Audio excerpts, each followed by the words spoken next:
এই যে এক ধনী লোক অসুস্থ, মারাত্মক অসুস্থ, ওর এক ব্যাগ রক্ত লাগবে, কিন্তু রক্ত আর কোথাও খুঁজে পাচ্ছে না। খুঁজতে খুঁজতে মিলে গেছে কৃপণের সাথে। কৃপণকে ডাক দেখে, ভাই কৃপণ রে, আমাকে এক ব্যাগ রক্ত দে। কৃপণকে, তোর মাথা খারাপ?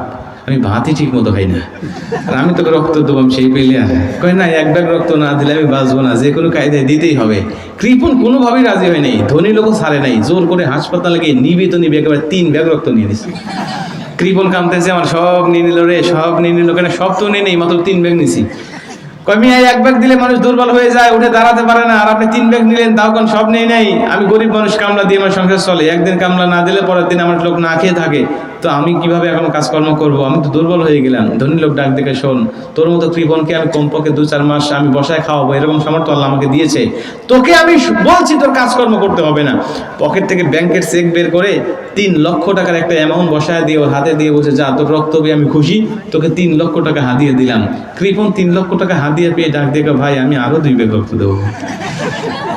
ও তো মারা যাওয়ার কথা, কয় না আমি আরো 2 ব্যাগ দেবো। কেন? এখন লাগবে না, লাগবে যখন আমি তোকে ফোন দেবো তখন। 3 মাস পরে ফোন দিয়েছে, হ্যালো কৃপণ কোথায়? কয় আসি তো বাসায়। কয় জলদি চলে অমুক জায়গায়। কয় এক রক্ত লাগবে। কয় কখন লাগবে, কোথায় লাগবে, শুধু বলে নে, বান্দা হাজির হয়ে যাবে।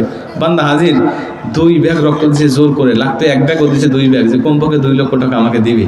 কিন্তু ধনী লোকটা ওর কাছে টাকা দেওয়ার সময় এসে পকেট থেকে চেক বের করার বদলে 2 টাকা নোট বের করছে 5টা, তার মধ্যে 3টাই সেরা। মানে 10 টাকার মধ্যে 6 টাকা অসল, 4 টাকা ভালো, ওর হাতে দিয়ে বসে, তুই নিয়ে যা। কৃপণ তো রেগে মেগে আগুন। ডাক দিয়ে, আমি ফাজলামা করেন, গত 3 মাস আগে দিলেন আমাকে 3 লক্ষ টাকা, প্রতি ব্যাগের বিনিময়ে 1 লক্ষ করে টাকা, সেই হিসাব করলে তাও এই বছর হয় 2 লক্ষ টাকা, আর আপনি তা না দিয়ে দিচ্ছেন আমাকে 10 টাকা, তো 6 টাকাই ছিঁড়া। ধনী লোকটা ডাক দেখে, কৃপণ রে, মন খারাপ করিস না, গত 3 মাস আগে তোর রক্ত নিয়েছিলাম 3 ব্যাগ, তখন ছিলাম আমি ধনী, আমার মনও ছিল ধনী, বিশ্বাস কর আমার রক্তও ছিল ধনী। কিন্তু তুই কৃপণ খারাপ, তোর মনও খারাপ, তোর রক্তও খারাপ। তোর রক্ত যেদিন থেকে আমার শরীরে ঢুকছে, আমি আর ধনী নেই, তোর মধ্যে কৃপণ হয়ে গেছি। খুব ভালো মানুষ আপনারা, বুঝতে পারছি। অনেক জায়গায় গেলে পরে কিছু কৃপণ শ্রোতা পাওয়া যায়। কৃপণ শ্রোতা বোঝেন তো? হ্যাঁ, দাঁত মুখ মারি আটকে বসে থাকে, হুজুর ওয়াজ করতে করতে শহীদ হয়ে যান, মারা যেমন দাফন কাফন হবে, মার সুবহানাল্লাহ মুখ দিয়ে বের হবে না। আমি ওয়াজ করতে করতে একটা উদাহরণ দিয়ে থাকি মাঝে মাঝে, যে এক ধনী লোক অসুস্থ, মারাত্মক অসুস্থ, ওর 1 ব্যাগ রক্ত লাগবে, কিন্তু রক্ত আর কোথাও খুঁজে পাচ্ছে না। খুঁজতে খুঁজতে মিলে গেছে কৃপণের সাথে। কৃপণকে ডাক দেখে, ভাই কৃপণ রে, আমাকে 1 ব্যাগ রক্ত দে। কৃপণকে, তোর মাথা খারাপ? আমি ভাতই ঠিক মতো খাই না, আর আমি তোকে রক্ত দেবো, আমি সেই পেলে আর কয় না, 1 ব্যাগ রক্ত না দিলে আমি বাঁচবো না, যে কোনো কায়দায় দিতেই হবে। কৃপণ কোনোভাবেই রাজি হয় নাই, ধনী লোকও ছাড়ে নাই, জোর করে হাসপাতালে গিয়ে নিবে একেবারে 3 ব্যাগ রক্ত নিয়ে নিছে। কৃপণ কামতেছে, আমার সব নিয়ে নিল রে, সব নিয়ে নিল। কেন? সব তো নেই, মাত্র 3 ব্যাগ নিছি।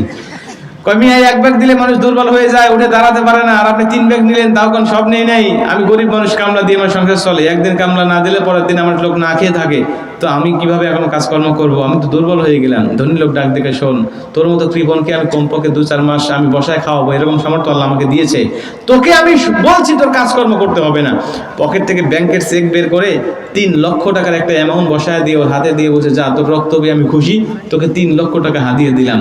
কৃপণ 3 লক্ষ টাকা হাদিয়ে পেয়ে ডাক দেখে, ভাই আমি আরো 2 ব্যাগ রক্ত দেবো। ও তো মারা যাওয়ার কথা, কয় না আমি আরো 2 ব্যাগ দেবো। কেন? এখন লাগবে না, লাগবে যখন আমি তোকে ফোন দেবো তখন। 3 মাস পরে ফোন দিয়েছে, হ্যালো কৃপণ কোথায়? কয় আসি তো বাসায়। কয় জলদি চলে অমুক জায়গায়। কয় এক রক্ত লাগবে। কয় কখন লাগবে, কোথায় লাগবে, শুধু বলে নে, বান্দা হাজির হয়ে যাবে। বান্দা হাজির। 2 ব্যাগ রক্ত দিচ্ছে জোর করে, লাগতো 1 ব্যাগ, ও দিচ্ছে 2 ব্যাগ, যে কমপক্ষে 2 লক্ষ টাকা আমাকে দিবে। কিন্তু ধনী লোকটা ওর কাছে টাকা দেওয়ার সময় এসে পকেট থেকে চেক বের করার বদলে 2 টাকা নোট বের করছে 5টা, তার মধ্যে 3টাই সেরা। মানে 10 টাকার মধ্যে 6 টাকা অসল, 4 টাকা ভালো, ওর হাতে দিয়ে বসে, তুই নিয়ে যা। কৃপণ তো রেগে মেগে আগুন। ডাক দিয়ে, আমি ফাজলামা করেন, গত 3 মাস আগে দিলেন আমাকে 3 লক্ষ টাকা, প্রতি ব্যাগের বিনিময়ে 1 লক্ষ করে টাকা, সেই হিসাব করলে তাও এই বছর হয় 2 লক্ষ টাকা, আর আপনি তা না দিয়ে দিচ্ছেন আমাকে 10 টাকা, তো 6 টাকাই ছিঁড়া।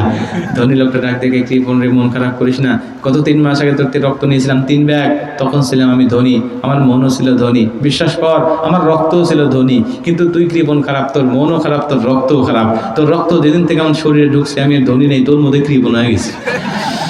এই কৃপণের রক্ত আমার শরীরে বইতেছে, আমি ইচ্ছা করলে কি 2 লক্ষ দিতে পারি? এই 10 টাকা দিছি, তাই তো আমার অনেক জুলুম হয়েছে। বারবার মনে হচ্ছে আমার জীবন থেকে 10 টাকা হারায় গেল। বিশ্বাস করে, এরকম কৃপণ শ্রোতা তালে যখন বক্তারা পড়ে, শ্রোতা যখন কথা বলে না, মুখ বন্ধ করে বসে থাকে, ওই শ্রোতাদের কার্পণ্য মনোভাব দেখে বক্তাও কৃপণ হয়ে যায়। আধা ঘন্টা আলোচনা করতে বক্তার গা ঘেমে যায়। কিন্তু আপনাদের মতো শ্রোতা পাইলে মোটামুটি 2-3 ঘন্টা আলোচনা করা যায়। যেরকম সুবহানাল্লাহ।